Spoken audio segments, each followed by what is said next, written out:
Separating theory from practice and facts from fiction. The bogus claims of the Biafra Republic Government in Exile, BRGIE.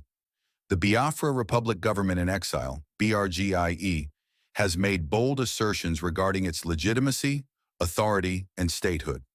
It claims to have a functioning government, a defined territory, and a large population, all of which it argues meet the criteria for statehood under the Montevideo Convention of 1853-1933.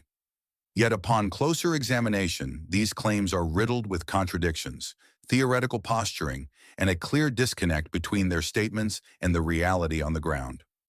The Montevideo criteria, a high bar for statehood. To establish itself as a state, BRGIE must fulfill the following four essential criteria under the Montevideo Convention: a permanent population, a defined territory, a functioning government, and the capacity to engage in international relations. When measured against these standards, BRGIE falls significantly short in both theory and practice. First, permanent population, a questionable claim. The BRGIE claims to represent over 40 million people and boasts that it conducted a self-referendum, largely online, to solidify its support base. However, the very nature of this referendum raises serious doubts about its legitimacy. An online vote conducted without oversight or transparency cannot be equated with a genuine expression of the will of the people. There is no verifiable method to ensure that these votes represent real citizens residing within a defined territory, as required by the Montevideo criteria. Furthermore, while BRGIE claims widespread support in the Southeast, its reliance on coercive measures such as the enforced sit-at-home orders, usually naturally obeyed willingly, which are now obeyed by the vulnerable Igbo population due to mixture of fear of violence and intimidation, rather than genuine allegiance, casts a shadow over its claims. True representation of a population cannot be achieved through intimidation and violence. Defined territory, a claim in theory, not in practice. BRGIE has drawn up a new 40-state map, yet this is purely theoretical and lacks any basis in reality. For a government to claim a defined territory, it must exercise control over that land. BRGIE, however, does not exert any legitimate control over the territory it purports to govern. Its influence is limited to sporadic violent actions, such as attacks on civilians, police, and army personnel, as well as the burning of police stations. These actions, far from indicating territorial control, instead highlight a lack of governance and the use of force to instill fear.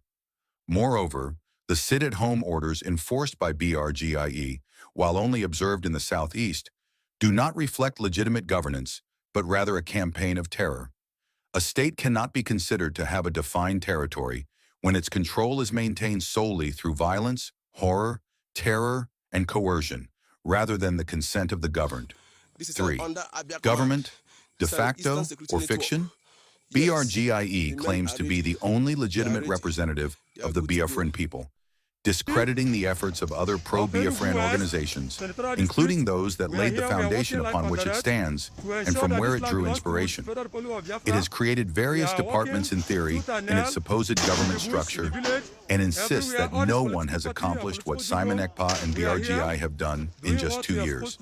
Yet these assertions are hollow. BRGIE's government is an entity in exile, disconnected from the reality of governing a population within a defined territory. While it may have developed administrative structures in its thinking, these exist in theory only and have no practical application on the ground. A government must demonstrate the ability to effectively administer the territory and population under its control, ensuring law and order, providing public services, and engaging in diplomatic relations. BRGIE's reliance on violence and its lack of international recognition undermine its claim to be a functioning government. Its recent attempts to present the Biafra Charter to the Speaker of the U.S. House of Representatives are little more than symbolic gestures, lacking the substantive diplomatic recognition needed to establish international legitimacy. Unless BRGIE translates these in facts and practice, all these remain aspirational and wishful. Capacity to enter relations with other states. The reality of isolation. BRGIE's self-proclaimed diplomatic efforts, such as presenting the Biafra Charter and its forthcoming redeclaration of Biafra in Finland on 2 December 2024, are largely theatrical. These actions have not resulted in any formal recognition by sovereign states or international bodies. The capacity to engage in relations with other states requires not only diplomatic outreach, but also reciprocal engagement from recognized states. A disputed, not undisputed, claim. At its core, BRGIE's claim to statehood is highly disputed, both within Nigeria and internationally. Apart from the fact that the Nigerian government firmly opposes any separatist movements, viewing them as threats to its territorial integrity, internationally, no country or organization of significant influence has recognized BRGIE as a legitimate government. The claim of statehood, therefore, exists largely in the realm of fiction rather than fact. BRGIE's assertions are, at best, theoretical, constructed through a narrative that relies on exaggeration, violence, and symbolic gestures. In practice, it lacks the fundamental attributes of a state. The claims it makes about governing Biafra are not grounded in reality, as it exerts no legitimate control over a population or territory and lacks international recognition. Fiction masquerading as fact. While BRGIE may boast of its achievements and claim legitimacy, its faltering, bumbling actions speak louder than words.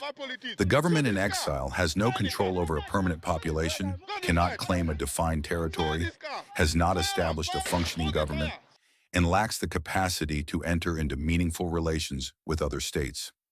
Its legitimacy is, at best, a fiction constructed through violence, terror, and coercion, rather than the rule of law or international best practice and acceptance.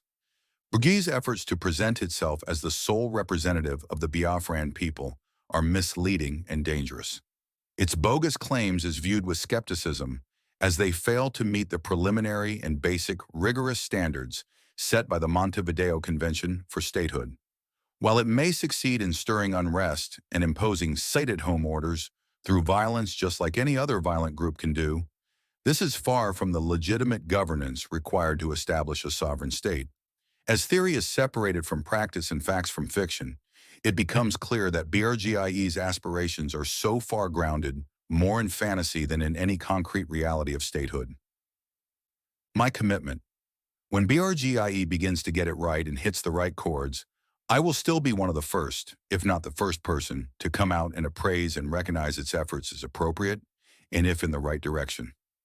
The first issue I had with ESN, Unnaungaman, Autopilot, BRGIE, IPONC, EPOB, is the slaughtering of the innocent, unarmed, vulnerable Igbo Biafran, sons and daughters in cold blood and in peacetime, which dented and criminalized the Biafra struggle as it is today.